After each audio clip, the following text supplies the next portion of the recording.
Les vraies voix du foot, 20h-21h, Tonton Maurizio. Bonsoir à tous, vous êtes sur les vraies voix du foot avec Tonton Maurizio. Je prends le temps de vous présenter mon équipe. Je vous donne d'abord le sommaire.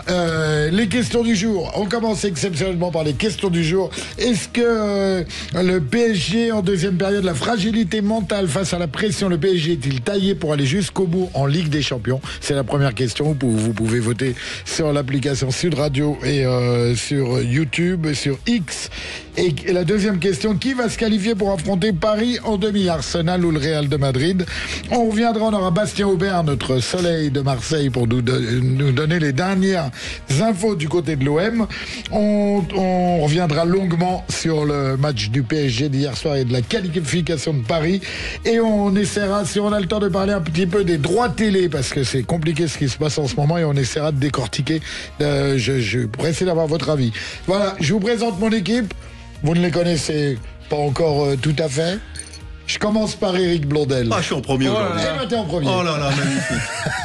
Bonjour mes amis. Voilà, bonjour Eric, ça va, tout va bien? Ça va? Ouais, impeccable. Très heureux d'être là avec vous. Ouais, t'es super heureux toi. Hein, Mais toujours. J'ai Pierre Grégoire.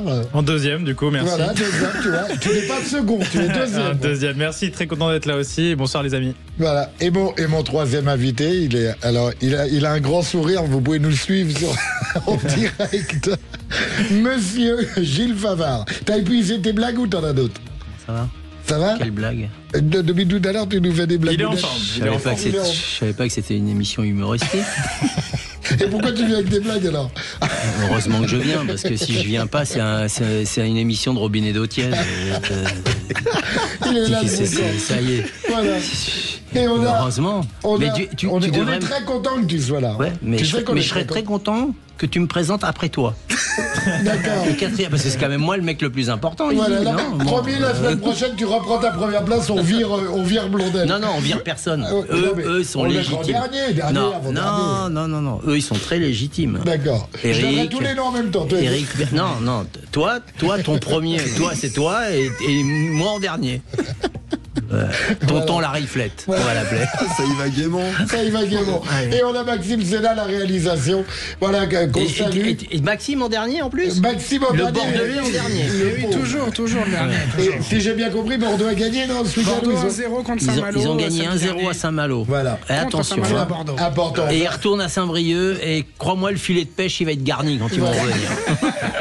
Je vous avais prévenu, il a ramené des blagues. Voilà, on est dans le ton. Allez, restez avec nous, on vient tout de suite après ça avec notre partenaire de But Football Club. C'est déjà la pub? Non, on prend déjà de l'oseille. Plus tôt. J'ai dit deux phrases, on prend de l'oseille.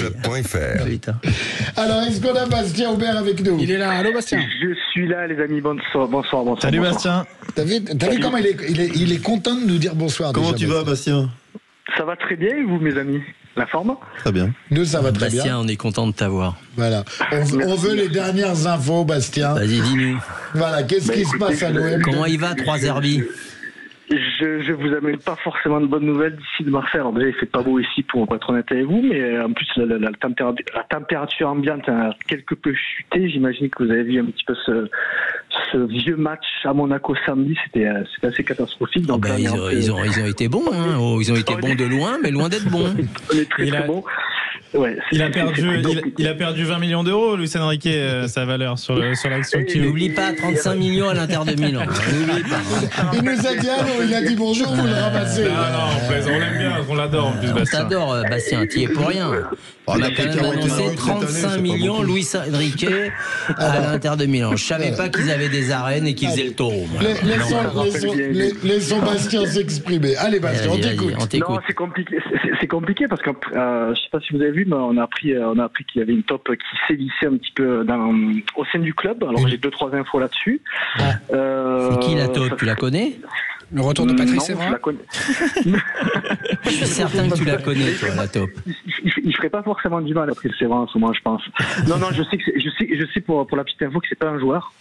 Et il risque d'en avoir plusieurs. Voilà ce que je sais. Alors donc, moi j'ai entendu parler de ça. Attends, Bastien, je te coupe 2 secondes. On parle de taupe, c'est un peu vulgaire. Oui, c'est une façon de dire qu'il y a quelqu'un qui passe à table sur ce qui se dit en off. Qui remonte les informations à la presse. Voilà. Et peut-être que c'est des infos erronées. Faut donner cette... Oui, de toute façon, on sait très bien que quand il commence à y avoir des infos qui fuitent un petit peu, c'est jamais vraiment très bon signe dans un club. Et là, ça fait quelques temps que ça fuite un peu, donc je pense qu'ils n'ont pas forcément besoin de ça pour que ça aille mal en ce moment, il faut le dire. Mais toutes les semaines, il se passe quelque chose en plus. Toutes les semaines, il y a quelque chose dans ce club. Il y a toutes les semaines, Leto, Rabiot, l'entraîneur qui enferme les joueurs. Enfin bon, ils ont besoin un peu quand même de sérénité là-bas, non ? C'est effectivement, Eric, tu l'as bien dit. Ils ont changé de sponsor Non, pour l'instant, ça reste. En plus, non, je croyais qu'ils avaient pris l'air d'Hammer, moi. Pour les trous. Oui, effectivement, ça serait quand même mieux. Et je sais pas si vous avez vu, en plus, il y a le match des légendes qui s'approche, c'est le 2 mai. Donc, c'est quelque chose qui prend quand même pas mal de temps et d'énergie au club. Donc, ils vont réunir pas mal de légendes comme Drogba, comme Papin, enfin, toutes les légendes de Marseille. Non, ils vont réunir des vrais joueurs. Voilà. C'est ça. Ils vont réunir des vrais joueurs. Après, vous chargez.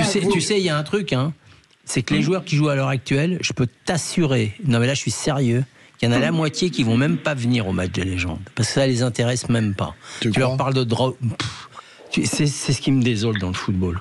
T'as des mecs qui jouent au football à l'heure actuelle, ils s'en foutent complètement. Drogba, Papin, Deschamps. Il y a plus de respect des anciens, tu crois ? C'est même pas une question de respect, c'est qu'ils n'ont pas cette culture. C'est pas au club de leur imposer de venir. C'est pas au club de dire les gars, c'est les légendes. Si t'es obligé de dire aux joueurs qui jouent à l'heure actuelle que Drogba fait partie des légendes, que Drogba a joué un an, faut pas l'oublier. Mais t'as des mecs qui ont joué des décennies à Marseille.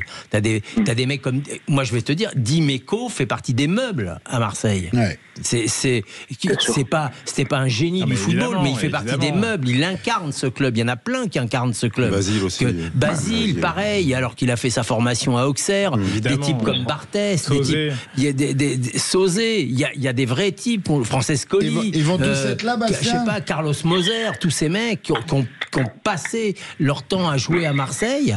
Mais je t'assure, mais là je suis sérieux dans ce que je te dis. Je t'assure qu'il n'y a pas la moitié de l'effectif actuel qui va être au stade. Devoir de mémoire, c'est important de le préciser. Bastien, ils vont tous être là pour le match des légendes ? Ben écoute, Tonton, pour l'instant, il diffuse un petit peu les noms au quotidien, donc on ne sait pas s'ils seront tous là, mais il y a quand même du sacré beau monde et tous les noms qu'il a égrenés Gilles seront là, donc ça risque d'être plutôt pas mal. Ouais, moi, j'attends personnellement un joueur qui m'a beaucoup marqué, c'est Lucho González. Je l'avais interviewé à l'époque, il avait été vraiment très mais cool. Tu te rends compte quand même que des cas comme Laurent Blanc a joué à Marseille, Dugarry a joué à Marseille, t'as des champions du monde, t'as 4-5 champions du monde qui ont joué. De Sailly a joué à Marseille. Mais tu te rends compte le nombre de champions du monde qu'ils ont quand tu réfléchis ? Franck Leboeuf, De Sailly, Laurent Blanc, Dugarry, Deschamps. Non mais c'est Barthès, Pires, c'est tous des types qui sont champions du monde, ils ont joué à Marseille. Ouais.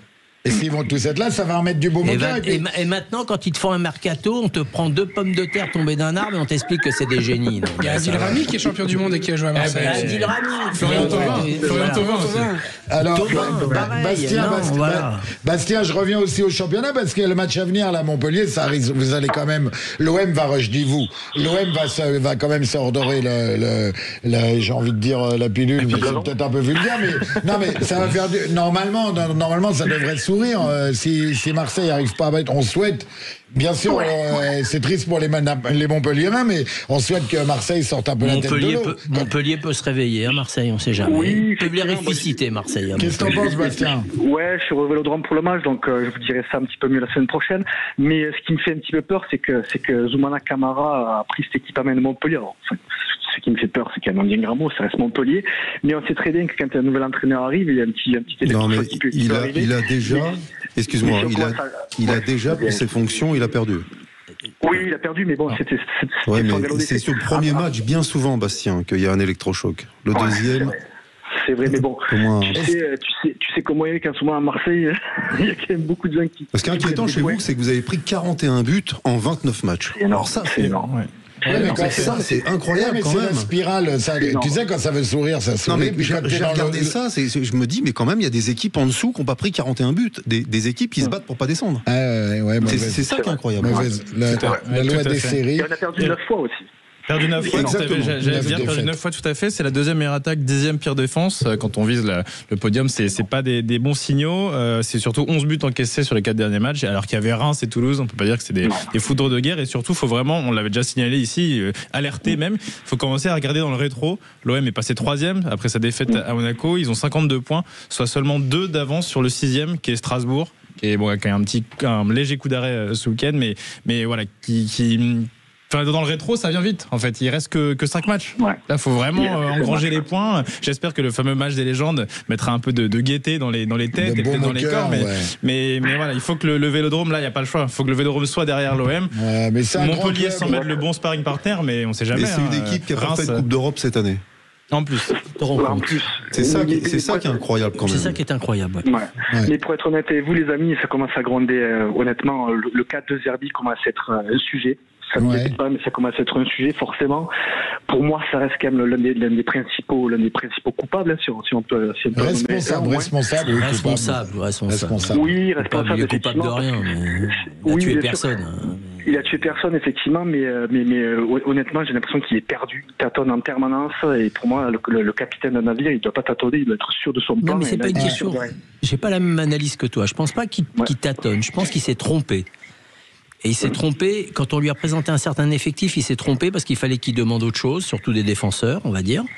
Oui, non, mais surtout des défenseurs. Et là, je pense que c'est quand même à lui d'aller voir son président et son directeur sportif et leur dire non, là, ça va pas le faire avec ce que j'ai derrière, je vais pas tenir le coup. Il faut m'aider, il faut en trouver 1 ou 2, voire 3. Chose qu'il a pas faite, je pense. Je pense qu'il a surévalué certains joueurs, ou il s'est peut-être surévalué lui-même, parce que je pense qu'il est très content quand il se lève le matin devant sa glace, il doit s'embrasser tout seul, parce qu'il s'aime beaucoup. C'est ce que moi je ressens de ce que je vois. Et après, tu sais, quand l'effectif il est bancal, il reste bancal pendant 1 année. Et si tu te souviens bien, la semaine dernière ou il y a 15 jours, je t'ai dit attention qu'il termine pas 5e. Là, c'est pas ce qu'on souhaite à l'OM. C'est pas ce qu'on leur souhaite. Par contre, ils ont quand même un calendrier qui leur est très favorable. Oui. Ils ont certainement le meilleur calendrier, même si ce calendrier te donne pas les points d'avance.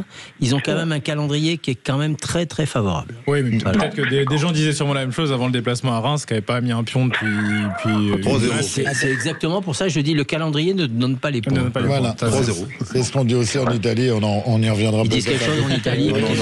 Tu sais qu'on est en France, on en a rien à foutre des Italiens. Non, ça c'est pas gentil. Je ne peux pas te laisser dire ça. Ce n'est pas vrai. En France, aime beaucoup l'Italie. On va marquer, j'ai une bonne nouvelle, Gilles, j'ai une bonne nouvelle. On va marquer la première page de pub, on va saluer Bastien.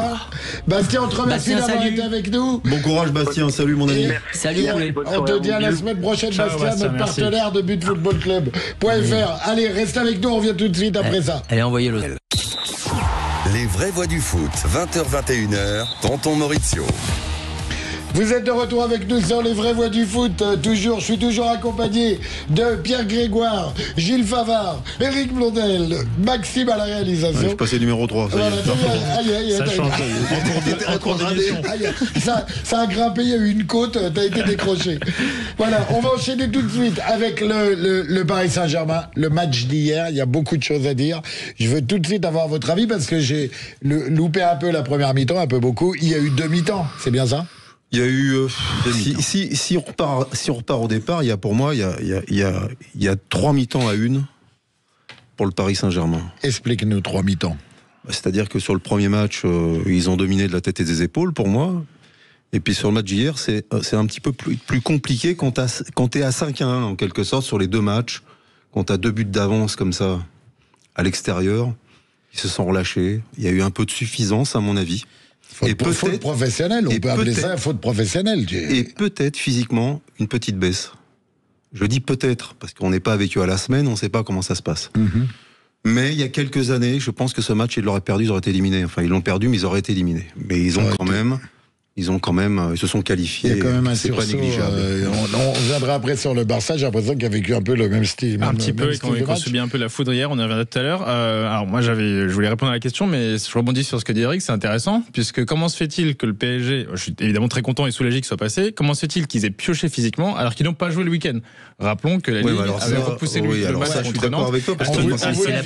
On voulait féliciter la Ligue d'avoir c'est la bonne interrogation. Est-ce que c'est un plus ou un moins? Est-ce voilà. Est-ce que c'est en plus, moi, c'est la question que je vous pose. Alors honnêtement, je vais te répondre, j'aurais été à la place du PSG, j'aurais essayé de passer le match de Nantes, comme ils ont fait.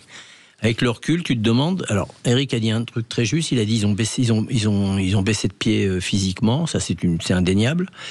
Mais est-ce que c'est pas un manque de vivacité, un manque de tonicité? Alors ça, c'est plutôt Eric à nous répondre. Général en plus. Général, tous. Est-ce que c'est le fait de pas avoir joué pendant 7 jours, 8 jours, une semaine, leur a manqué ça? On dit ça, une grosse semaine en trop. Donc effectivement, tout le monde a vu la même chose. Tout le monde a vu une équipe un peu qui est partie. Oui, suffisante, parce qu'on a vu des joueurs qu'on adore et qu'on continue à adorer, qui ont été hier, qui ont eu le feu au Falzar. Qui ont été catastrophiques. Vitinha, pour pas le nommer, Neves au milieu.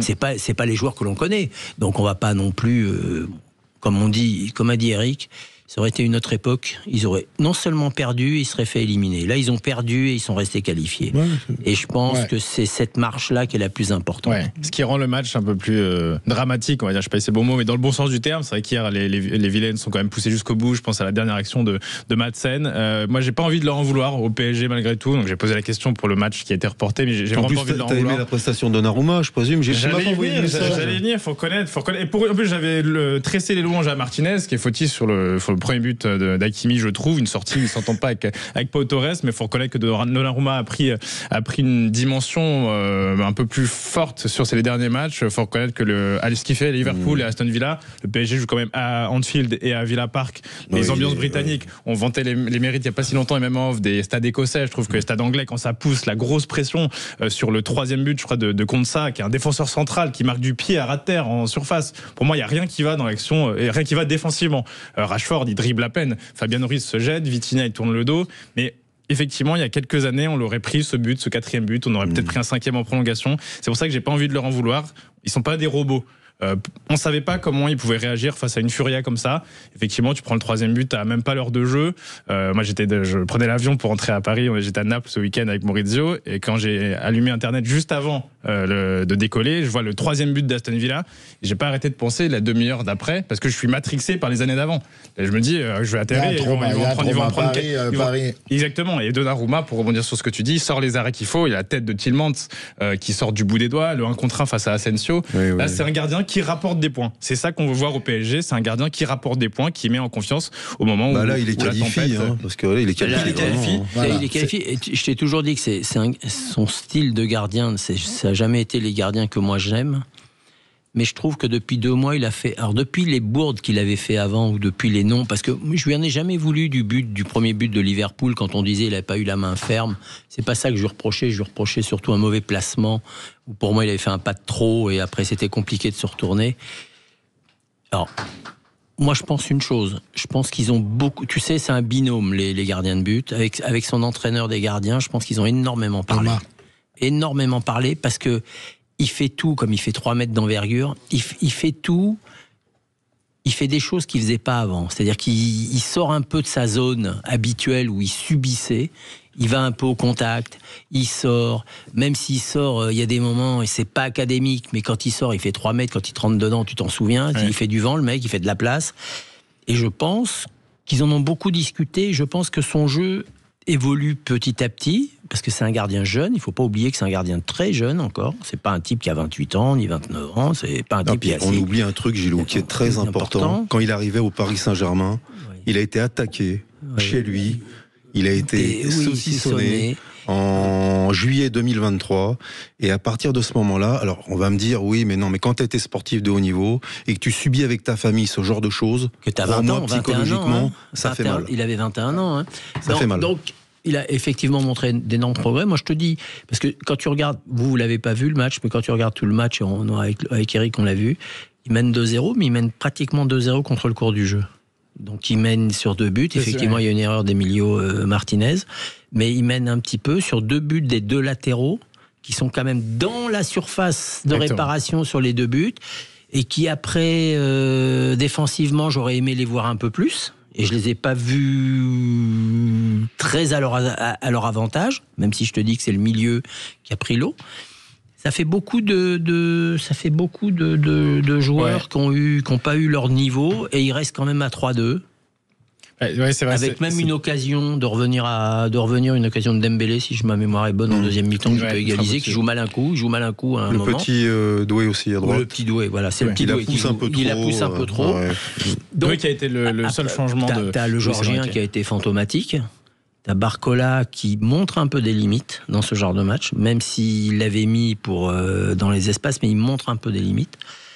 Marquinhos aussi, beaucoup. Marquinhos, la deuxième mi-temps de Marquinhos, il t'inquiète pour le futur. Oui. Il est inquiétant pour le futur. Ce qu'on peut souligner. Donc l'analyse générale, c'est que voilà. Mais on peut. Moi, je trouve que c'est quand même positif d'avoir pris cet avertissement hier. Parce qu'il vaut mieux le prendre maintenant. C'est un avertissement sans frais. Voilà. Mais ça aurait pu être sanction immédiate. Et ça aurait pu être dramatique. Il y a 4 ans ou 5 ans, tu les prenais. Voilà, c'est ce qu'a dit Eric. Et c'est la vérité. Peut-être qu'Aston Villa. On peut s'estimer hyper heureux d'avoir vécu ça. Et il l'a dit, Luis Enrique, je crois, en conférence de presse. Peut-être qu'Aston Villa. Tu ne peux pas tomber dans la suffisance. Le seul truc que j'ai pas compris, et tiens, je voudrais bien avoir l'avis d'Eric, c'est que à la mi-temps, on voit qu'ils sont pas bien. Ils reviennent à 2-1, les autres. Et moi, je me suis dit, ils vont rentrer au vestiaire, oula, il va les ruiner. Il va leur tomber sur le rab, il va les ruiner. Quand ils sont revenus en deuxième mi-temps, c'était encore pire qu'en première. Alors je sais, mais il les a peut-être ruinés. Il les a peut-être ruinés, mais peut-être pas dans le bon sens, j'en sais rien. Ou ils l'ont pris d'une certaine façon. Mais je t'assure d'une chose, j'ai été très étonné de ça. C'est peut-être là où Aston Villa. Ce qui m'a choqué, excuse-moi. Je t'en prie. Excuse-moi, je sais que t'as pas mis la chemise avec le bouton. Je suis désolé. Mais ce qui m'a choqué, c'est le but qu'ils ont pris par l'Écossais, où il fait une course de 60 mètres. Personne n'attaque. Ça, c'est mal défendu. Ça, c'est pas eux. Ça, c'est pas eux. Mais dans le football, t'apprends toujours qu'arrive. Il y a un qu'il faut qu'il se sacrifie pour aller. Après, on parle, je te coupe, mais on parle du discours qu'il a pu avoir Luis Enrique dans le vestiaire, mais il y a aussi le discours de Emery. Emery, après, qui n'a pas grand-chose à perdre. Voilà, donc peut-être que lui aussi, on met en. Lui, il rentre à la mi-temps, il est mené 2-1 quand même. Il n'est pas dans le confort, lui. C'est là où dans le confort, mais c'est peut-être là où il excelle. C'est là où peut-être qu'Aston Villa a enfin mis le doigt sur une potentielle faiblesse du Paris Saint-Germain, parce qu'il y a eu l'excès de confiance, et surtout, je termine avant d'oublier ça, c'est qu'Aston Villa a fait 15 fautes dans le match, un carton jaune de McGinn, le fameux McGinn qui n'est pas un poète, quand on voit sa tête. Ah non, il y va. Il découpe il met un beau but au passage, et seulement 3 fautes dans le match du Paris Saint-Germain. Vous vous rendez compte, 3 fautes dans le match. Et moi, je vais te dire une chose, j'ai pas envie d'égratigner Unai Emery, parce que pour tout un tas de raisons. Grand coach. Un grand coach. Par quoi il a. Si toi tu dis c'est un grand coach, ça te regarde. Moi, je l'ai pas dit. Non, donc, moi j'assume, il a combien de Coupes d'Europe, il a combien de... Non, mais moi j'assume. Mais quand tu fais sortir, quand il a fait sortir Rashford hier, j'étais bien content qu'il le sorte. Ah oui, putain, moi aussi. Pour faire rentrer Asensio, qui a été fantomatique, il faudra qu'il m'explique pourquoi il sort Rashford, qui à chaque fois qu'il prenait le ballon, il leur dansait sur le ventre. Ouais, c'est vrai, mais je crois qu'il revient de blessure. Et là, encore une fois, je pense pas qu'il est au top, ton ami Unai Emery, sur ce coup-là. C'est pas mon ami, mais la raison, elle est. Non, mais je sais que c'est ton ami. Non, il va finir à Naples. Non. L'explication, elle est partie de l'explication. Voilà, manque de temps de jeu. Et comme tu as précisé, intelligemment. Là, tu manques de temps de jeu. T'es pas dans un match de championnat, t'es dans un match de qualification directe. Tu mènes 3-2, je le sors jamais, Rashford. Non, c'est à la vie, à la mort. Vas-y. Mais après, est-ce qu'il lui fait pas un signe? Est-ce qu'il sent pas quelque chose? Après, on sait pas ça. Il l'a dit au départ. Il a dit on sait pas. Oui, je suis d'accord. Donc il l'a précisé. On a Thomas qui est venu nous rejoindre. Thomas, il a, regarde à ta gauche, le petit Thomas. Bonsoir Tonton. L'enfant de Sud Radio, c'est la première fois qu'il est avec nous, il suit les questions. Il fait quoi? C'est un assistant exceptionnel. Thomas, ici on n'a que des gens exceptionnels. Il est pour Reims. Alors, il est supporter de Reims, grand supporter de Reims, et il va nous faire un point sur les questions du jour, un point sur le sondage. Ouais, exactement. On vous pose 2 questions ce soir. On revient donc sur le match d'hier du PSG face à Aston Villa. Fragilité mentale face à la pression. Le PSG est-il taillé pour aller jusqu'au bout en Ligue des Champions? Vous êtes une majorité à nous répondre que non, 59% précisément. L'autre question qu'on vous pose, c'est simplement de savoir qui va se qualifier face au PSG, donc en demi-finale. Real Madrid ou Arsenal, vous êtes 60% à penser qu'Arsenal se qualifiera. Donc vous pouvez continuer à répondre. Il n'y aura pas de remontada. Merci Thomas, tu reviendras nous faire un petit point tout à l'heure. Allez, ça marche. Il est bien, il va aller chercher les pizzas. T'inquiète pas, il va. Pour la finale de coupe. Lui, il rentre, il sort, c'est ça? Allez, courant d'air, c'est lui. J'ai encore une bonne nouvelle, Gilles. On va remarquer une petite. Oui, un petit instant de calme. C'est la dernière, Gilles. Restez avec nous, on revient tout de suite après ça. Les vraies voix du foot, 20h-21h, Tonton Maurizio.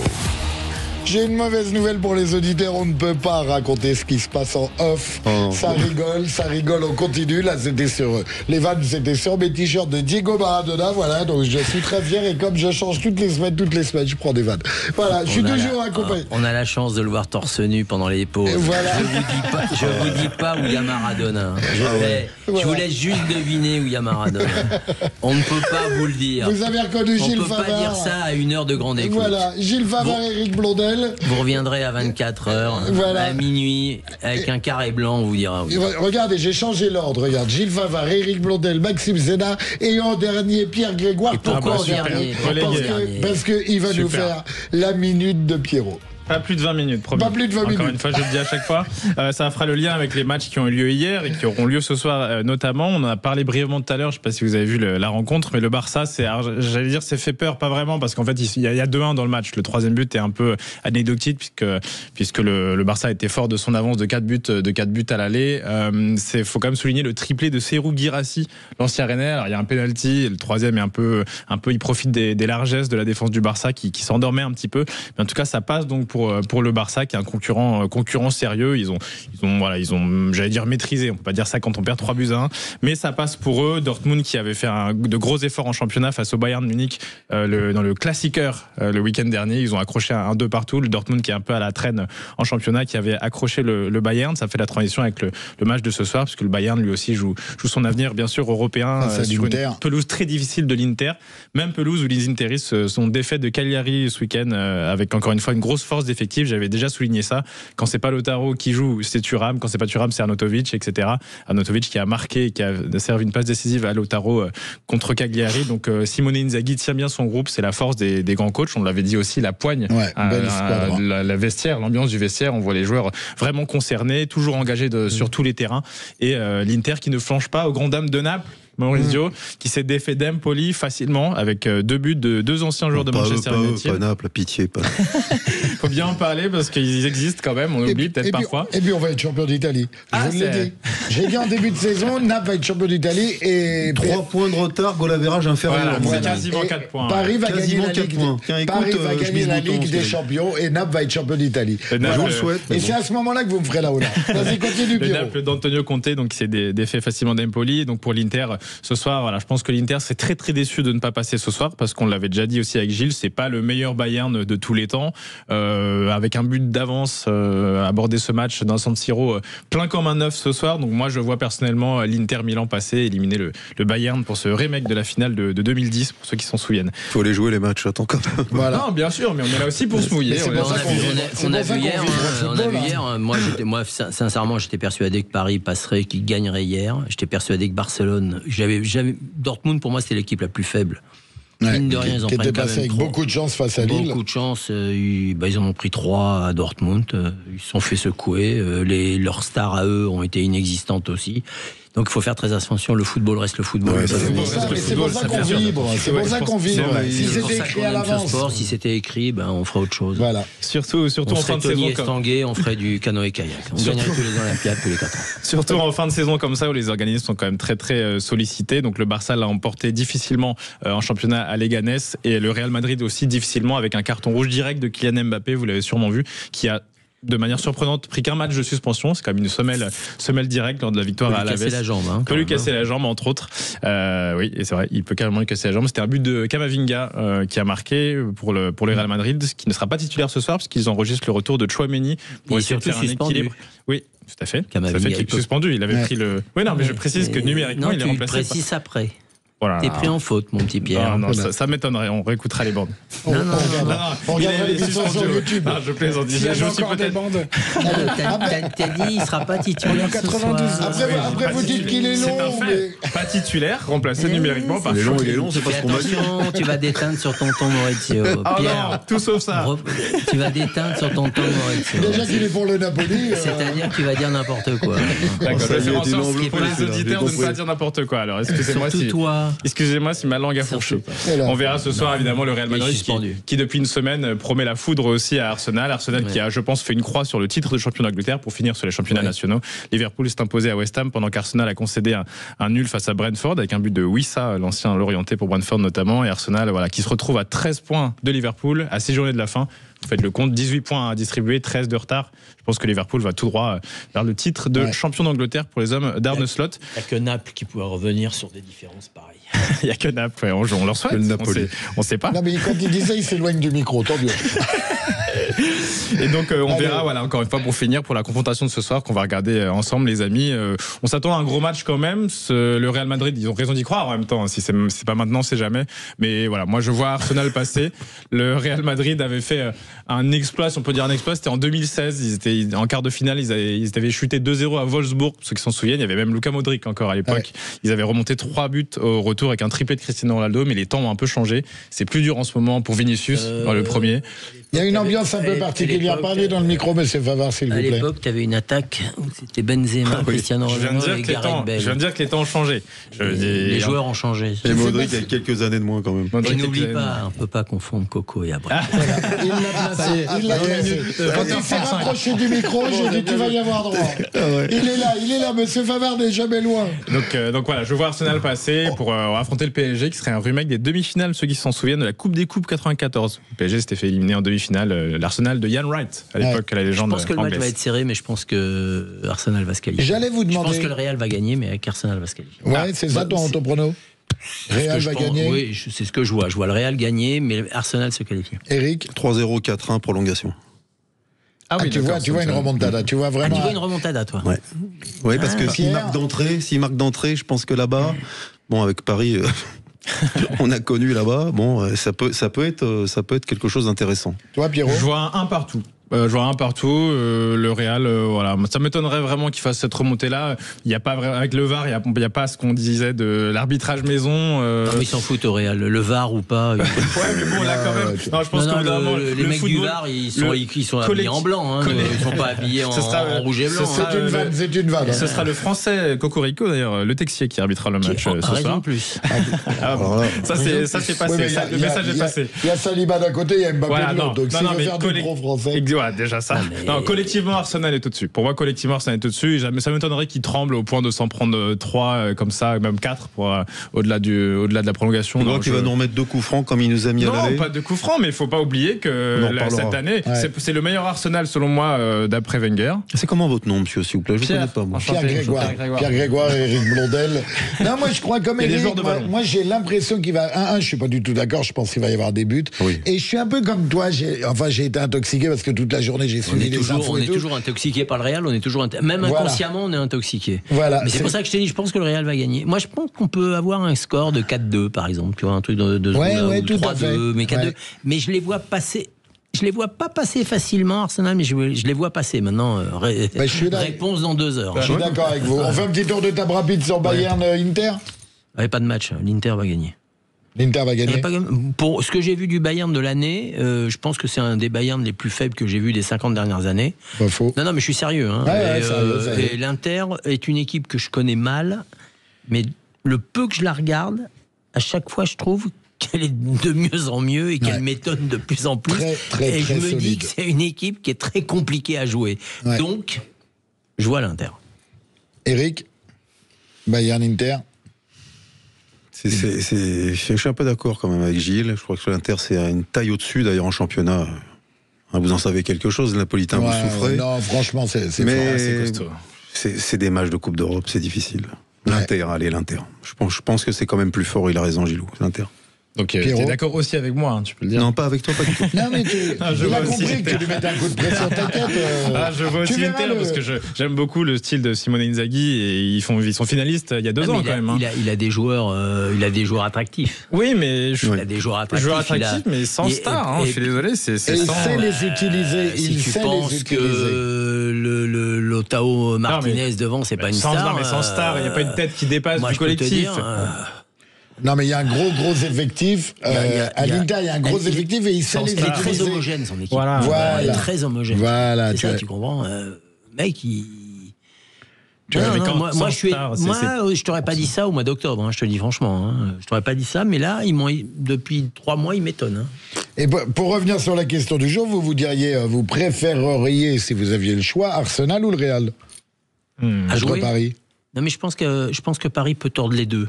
Ça me dérange pas. Autant le Real qu'autant qu'Arsenal, avec des qualités et des défauts différents dans les deux équipes. Je pense qu'ils peuvent battre tout le monde. Et je pense que le côté du tableau de Paris est plus agréable à jouer que d'avoir Barcelone-Inter de l'autre côté. Voilà ce que je pense. Toi, Eric ? À ce niveau-là, quand tu arrives comme ça en demi-finale, c'est que toutes les équipes sont là. La preuve, Aston Villa, bon, au championnat, ils sont un peu mieux. Ils nous ont emmerdés hier. Et à ce niveau-là, tu peux pas, tu sais pas, c'est compliqué. Si tu regardes Aston Villa, ils sont à 26 points ou un truc comme ça de Liverpool. Nous, on tord Liverpool, qu'on se qualifie contre Liverpool. Si tu te qualifies au penalty, tu vas gagner 1-0 à Liverpool, machin. Donc tu te dis, tu joues à Aston Villa, tu dis, bon, ils vont les tordre facile. Et tu les tords pas facile. Et dans la difficulté. Et dans la douleur, on va dire. C'est pour ça que tonton, les matchs, il faut les jouer. C'est pour ça qu'il faut les jouer, les matchs. Il a raison. C'est difficile les matchs sont compliqués. Prévoir. Et Arsenal est une équipe... Alors Arsenal, c'est pareil, on les a vus cette année. Ils peuvent être étonnants d'un côté, comme ils peuvent être aussi décevants de l'autre. Oui. Donc de là, on prend 4. Bon, c'est vrai qu'après, s'ils marquent rapidement le Real... voilà. La seule chose que je peux te dire, c'est que j'aimerais bien avoir Saliba au Paris Saint-Germain l'année prochaine. Ouais. Oui. Tu sais que c'est mon pote. Mais ça, j'ai passé. Oui, d'accord. Non, mais quand je parle souvent de Montfermeil, mais c'est quelque chose. Saliba, Montfermeil, c'est... Voilà, ouais, d'accord. Par le divin, Mauricio fait quelque chose. La dernière fois que je lui ai parlé de toi, il m'a demandé qui tu étais. Ça, c'est autre chose. C'est pas vrai. Et c'est un gamin qu'on a eu à Saint-Etienne. C'est un bon petit. Moi, je l'ai eu au centre de formation. Et je vous avais dit la dernière fois, c'est Gislain Pintan qui l'avait fait monter. Ouais. Super joueur. Mais il a raison, je le taquine. Non, mais 100% raison. William Saliba. Moi, je peux te dire, c'est certainement un des meilleurs défenseurs centrales qu'on ait sur l'Hexagone à l'heure actuelle. Il faut surtout remplacer Marquinhos, du coup. Il y a des années que je dis que ça sera le meilleur du monde. Je ne voulais pas aller dans ce sens-là, mais je pense qu'on aura besoin l'année prochaine d'un très bon défenseur central. Et Saliba, qui doit avoir quoi, 27, 28 ans maintenant? Je sais même pas. Non, moins. Même pas. Il doit avoir. Je sais pas, toi qui le connais. 24, 25, je suis pas les années. Il avait 17 ans. Il a démarré jeune chez moi. Ouais, il doit avoir 25 piges, je crois. Non, mais à 25 ans, j'aimerais bien récupérer un joueur comme ça. J'aimerais bien que le Paris Saint-Germain récupère un joueur comme ça. Il a 24 ans. Voilà. 24 ans, tu vois, j'ai dit 25. Non, mais raison de plus. Pierre, on était sur le prochain adversaire, toi, à choisir. Ça serait beau de taper un nouveau club anglais qui appelle pas nous appeler la Farmer League. Après Arsenal, comme j'ai la chance de vous présenter chaque semaine l'actualité des clubs et des championnats nationaux, Arsenal va faire une croix sur le titre. Ils vont dire qu'ils vont tout miser sur le championnat. Le Real est à 4 points du Barça. Ils vont quand même essayer de gratter le championnat jusqu'au bout et eux n'ont pas une bonne profondeur de banc. Alors Camavinga sera suspendu ce soir, mais c'est Ceballos qui va jouer avec Valverde. Ceballos, c'est pas un joueur qui a sa place au Real Madrid selon moi. Donc au bout d'un moment, en fin de saison comme ça, les organismes vont s'épuiser. Je pense qu'Arsenal va passer, donc le PSG jouera Arsenal au prochain tour. D'accord. Avec pour une fois le match retour au Parc des Princes. Oui, ça fait 2 fois. Le premier match, voilà. on va là-bas. Exactement. Je veux avoir l'avis de Maxime Sénat, qui est un grand supporter d'Arsenal. Et pour toi, ça fait aucun doute. Les matchs de Ligue des Champions, c'est Saint-Malo et Saint-Brieuc. C'est ça, je comprends pas ce que vous dites depuis tout à l'heure. Le gros match de la semaine, c'est contre Saint-Brieuc à 18h30 samedi. Il a glissé. Ça a donné la passe D. Ça s'appelle une passe D. C'est beau ce qui se passe. On est dans une émission de foot. Tu veux savoir si je crois la qualification d'Arsenal ce soir? Bien sûr, évidemment. Et s'il y avait eu 2-0 au match aller, j'aurais eu peur. La 3, ça va être compliqué quand même. Surtout que le Real n'est pas très bon collectivement, quoi. Ça se tire il y a une ambiance un peu particulière actuellement. Voilà, on peut aussi le souligner. Tu voulais rajouter quelque chose, Eric? Oui, je voulais souhaiter un bon anniversaire à Michel Denisot, qui a aujourd'hui 80 ans, qui a été mon président pendant pas mal d'années au Paris Saint-Germain. Oui, alors on parle de Coupe d'Europe. Ouais, non, mais c'est la Coupe des Coupes. Plaisir, Eric, on est là pour ça. Avec Louis, et Michel Denisot était un président, un bon président qui était très serviable. Et voilà. Aujourd'hui, c'est son anniversaire, alors je lui passe un petit clin d'œil, un petit bon anniversaire, président. Voilà. C'est gentil. Alors, moi, on a un petit peu de temps devant nous. J'ai une question à vous poser. On en a parlé rapidement tout à l'heure, mais c'est une vraie question parce que je suis un peu perdu, je vous le dis honnêtement, sur les droits télé. Je fais un coq à l'âne, je vous parle de DAZN, les droits télé, tout ce qui se passe. J'essaye de comprendre ce qui se passe. Tout le monde demande des indemnités. Ça veut sortir de la table, reprendre la table. On va remettre le couvert. Mais vous êtes bien gentil avec votre question. Mais là, je trouve que cette question, mes amis, elle est un peu tôt. Oui, mais ça, on commence. Aujourd'hui, c'était une journée. Tout le monde dit c'est une journée décisive. Non, mais moi, je vous questionne parce que je suis vraiment perdu. Non, mais je sais que t'es perdu. T'as des contrats. Ils ont un contrat. DAZN a un contrat de 2 ans. Saison prochaine inclus. Dans tous ces contrats-là, t'as toujours des clauses de sortie soit avec des pénalités, sans pénalité. Je ne peux pas te dire, je n'ai pas lu le contrat, donc je n'ai pas envie de te dire des conneries. Théoriquement, il devrait y avoir une pénalité. Sur ce que j'ai cru comprendre, il n'y a pas de pénalité. C'est la Ligue qui demande maintenant une pénalité après coup. Je pense que DAZN... Parce que la Ligue veut créer sa chaîne. Non, mais tu vois, tu pars sur un chemin et tout de suite tu vas... La Ligue veut créer. T'en sais rien. C'est ce que j'ai entendu. Mais là, on ne sait pas. C'est ça, ça va trop... Vas-y, continue. Monsieur Favard, détendez-vous. Non, mais si c'est pour raconter, pour sortir des trucs comme ça du chapeau, c'est pas la peine. Non, le problème des droits télé que tu as à l'heure actuelle, qui est quand même une position vitale du football, c'est vital, du football français. Très honnêtement, alors il faut être très sérieux et solennel, l'heure est grave. Super grave. L'heure est grave. Parce que tu sais que beIN va pas y aller complètement. Tu sais que Canal, les grilles sont fermées. Et le rapport Canal-Ligue nationale, c'est fermé. Pour tout un tas de raisons que j'ai pas envie de développer là, ni d'incriminer des personnes ou des choses. Maintenant, tu as un marché. Tu as des présidents qui, pendant des années, ont cru que leur produit, ça valait le milliard. On a vu où ça nous a amené. Ça nous a amené à une catastrophe économique. C'est une catastrophe économique à l'heure actuelle. Tout à fait. Donc, je vais te donner un petit élément. Il y a, à l'heure actuelle, dans le monde...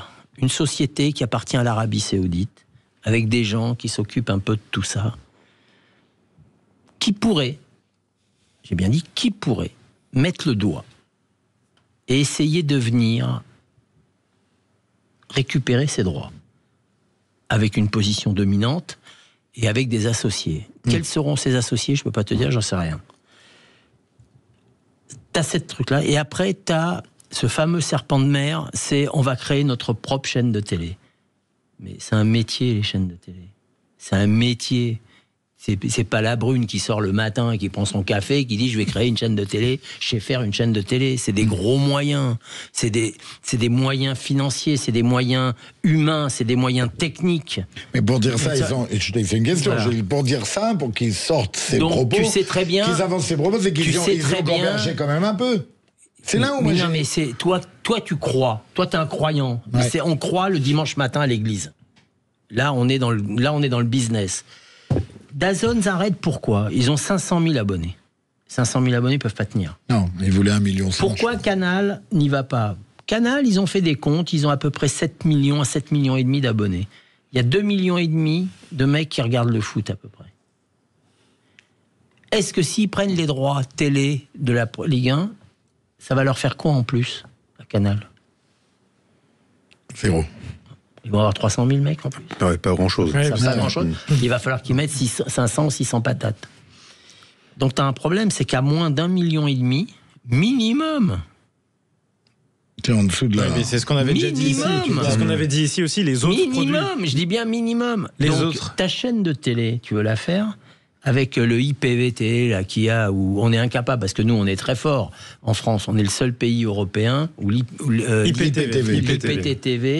qui est poursuivi en Italie et en Espagne, où nous on est les seuls mecs où les mecs ici c'est free. Les mecs c'est simple, le week-end ils travaillent pas, donc ils peuvent pas choper les mecs. Et les matchs de foot c'est quand? C'est le week-end. Donc on est un pays qui marchons sur la tête à tout niveau. Donc c'est très compliqué. Tout est compliqué. Donc tu me rassures parce que moi je t'ai pas donné de réponse parce que j'en ai pas. T'amènes des infos importantes. Je t'ai pas donné de réponse parce que j'en ai pas.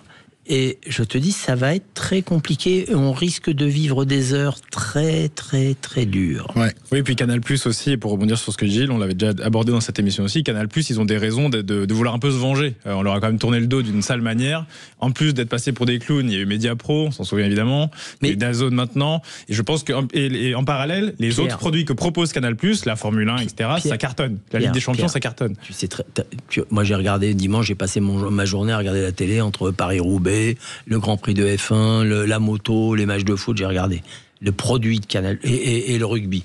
Le produit de Canal+, ils savent faire. Bah oui. Que ça soit la F1, que ça soit la moto, que ça soit Mais ça date pas depuis hier. Que ça soit le top 14, ils savent faire. Ouais. Le problème de Canal, ils avaient le foot. Ils donnaient entre 500 et 600 millions par an. Ils allaient gratter avec beIN, ils allaient gratter 1 million, 1,5 million.